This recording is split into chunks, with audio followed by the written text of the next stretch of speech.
Welcome to RITSec. This is now the research portion of our general meeting. Are you interested in presenting? Well, you can sign up at presentations.ritsec.club. If you want ideas, we have ideas.ritsec.club. And if you want free stuff, that's the way to do it. With your presentation points, you can get lanyards, USBs, and then the challenge coin if you present enough. Ooh. This is how easy the form is. You just hop on, you fill out your email, your presentation title, how long you think it's going to take, and then when you're free to present. It's that easy. Then we do have our announcements. The blog. Please do blog posts. They are a way to get half of a point. That way you don't have to come all the way up here. You can just put your posts on the blog, and then you can link them to employers and be like, look at this blog post that I did for the RITSec blog. It's that easy. Doing numbers on that. Think about it. Join the Discord. I believe everyone's in the Discord. Please sign in if you haven't already. Please sign in again. You guys know how it goes. Check the calendar. We got the calendar, little link right there. We got the RITSec mailing list. And that is old news. So clap it up for the sponsors. Woo. A little more enthusiastic. Come on. There it is. And we have this week's cybersecurity news. We have Lockbit 3.0, the WhatsApp advisory, and Chinese versus the NSA. Well, not versus, but. So Lockbit 3.0. So it was about a week ago that Lockbit 3.0, the ransomware, got breached. So they're advertising ransomware as a service for people who want to target other companies. And in June, they came out with Lockbit 3.0, or Lockbit Black.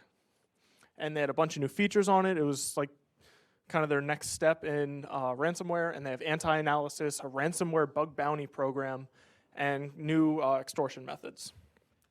And it allows a ransomware builder with a full configuration page, so you can just decide what kind of ransomware features you want, all built into one configuration file.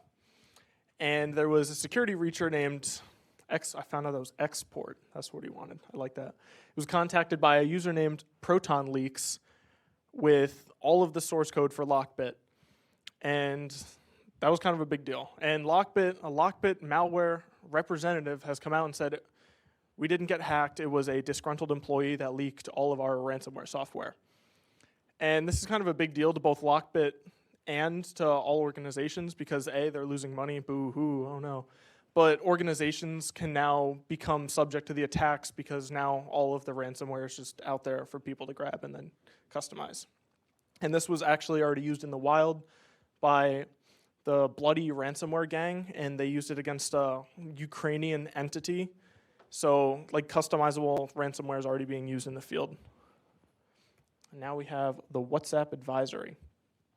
WhatsApp has issued an important security advisory for WhatsApp fixes. They have two vulnerabilities. They have an integer overflow and remote code execution and video calls being tracked as that. And they have integer underflow errors allowing remote code execution with specially crafted video files. So both in video files and video calls.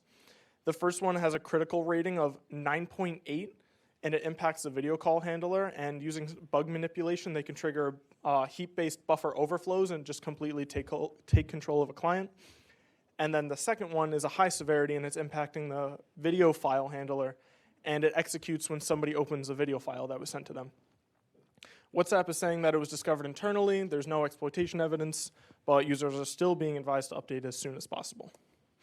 And China. China has accused the US spy agency of infiltrating the country, and they're saying the NSA was stealing Chinese user data and infiltrated a telecommunications infrastructure. They're saying that, or this is coming from a report from China's National Computer Virus Emergency Response Center in the state-backed People's Daily newspaper.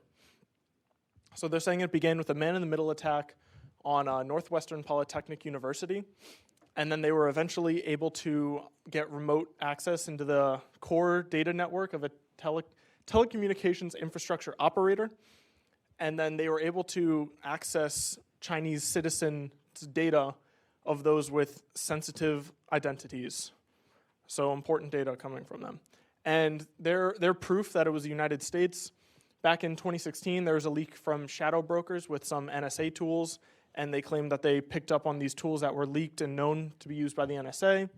The attacks were only carried out during U.S. working hours, so I believe I think it was like Memorial Day, they didn't have any activity, so they were kind of suspicious there. And it was American English they were using. They had an English operating system, they called it, and an American keyboard, so they're formally accusing the United States of attacking them. So that's going to kind of hurt relations for the future. These are the sources. Without further ado, this week's presentations. We have Chase and Sohail, doing last week's CTF write-up. We have Misaki with privacy tools, Ashley doing elegance and effectiveness, a guide to clean code, and Sharad doing context switching in the Linux kernel.